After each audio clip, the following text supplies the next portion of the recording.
The Curse of Coldhaven. In the deepest winter of the 13th century, when the world was shrouded in an icy silence, the village of Coldhaven lay under a thick cloak of snow and fear. The villagers, simple people who had lived for generations from hunting, logging, and meager harvests, had survived the harshest winters. But this year, something strange, something dark seemed to accompany the cold. It all began with a wanderer. He appeared one night as a storm swept over the village. The trees bent under the howling wind, and the snow fell so thickly that you couldn't see your hand in front of your eyes. He knocked on the door of Edgar's Inn, one of the few buildings in the village that had a fireplace big enough to keep everyone warm. Edgar, a tall man with a heart as big as his stature, opened the door. Although any sensible person wouldn't let anyone in on a night like this, the wanderer stood in the doorway. His clothes were in tatters, his skin was scarred, and his eyes, oh, those eyes, they glowed like coals. He didn't say a word, just nodded, and Edgar, feeling uncomfortable, let him in anyway. No one knows exactly how long the man stayed. Some claim he only stayed one night. Others swear they saw him in the woods days later. But one thing was certain. His arrival marked the beginning of the end of Coldhaven. The next morning, Edgar found a raw spot on his hand. He thought it was a harmless wound, perhaps from a splinter he had picked up on the wood. But the spot grew. It became reddish, began to itch, and soon dark, festering blisters blossomed. Edgar, who was otherwise a picture of health, began to cough, quietly at first, then violently and with blood. The disease spread like wildfire.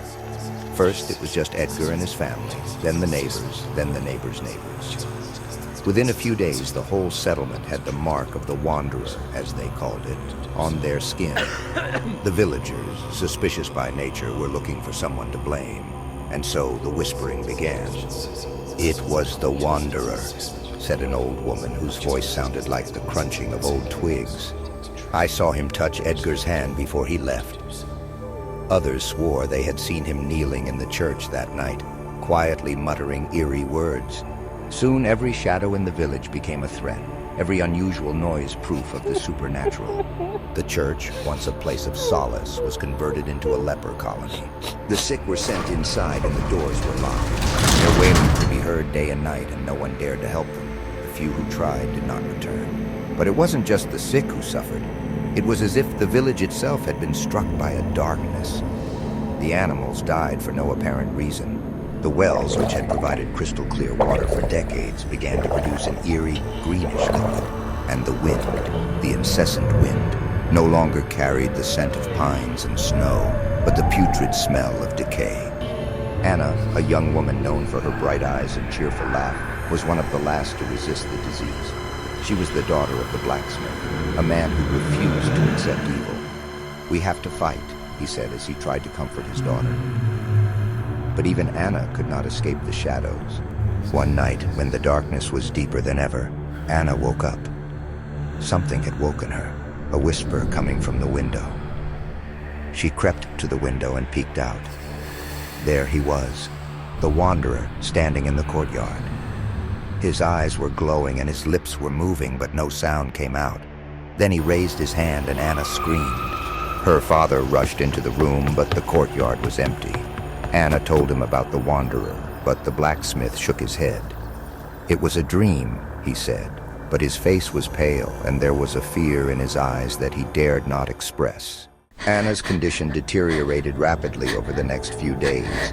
She became weak, her skin discolored, and her once bright eyes became dull. But she never spoke of the wanderer again. Instead, she stared out of the window for hours, as if she was waiting for something. The villagers began to barricade their houses. No one dared to enter the streets anymore, and even daylight no longer seemed safe. The few who were still healthy tried to flee, but the woods seemed to have come alive. Anyone who dared to leave the village disappeared without a trace. It was said that the wanderer lurked among the trees, that his whispering voice demoralized people's minds. Some even claimed to have seen his eyes glow in the dark when he called them. In desperation, the villagers turned to the priest. He was a pious man who had dedicated his life to protecting his congregation, but even he could not escape the horror. One night, he disappeared without a trace, and all that remained of him was a blood-stained bell lying on the steps of the church.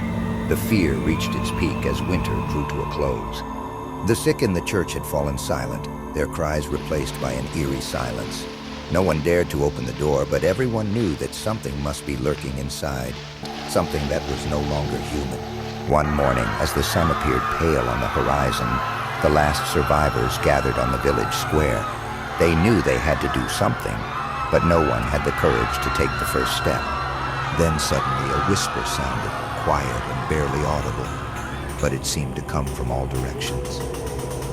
"He's here," a woman whispered, and her words froze the blood in the veins of everyone present.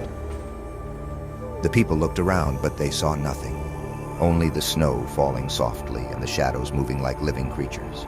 Suddenly, the wanderer appeared at the edge of the square. He stood still, his outline blurred, as if he did not quite belong to this world. His eyes glowed and his lips moved, but his words were swallowed up by the wind. Then he raised his hand, and the world seemed to stand still. The few who survived swore they had seen something incredible.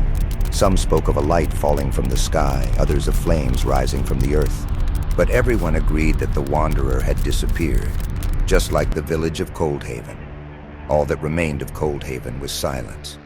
The woods surrounded the ruins like an impenetrable wall, and no one dared to approach. But sometimes, when the wind howled in the mountains, hikers thought they heard a faint whisper, an echo from the past that told of the end of a village that would never be forgotten.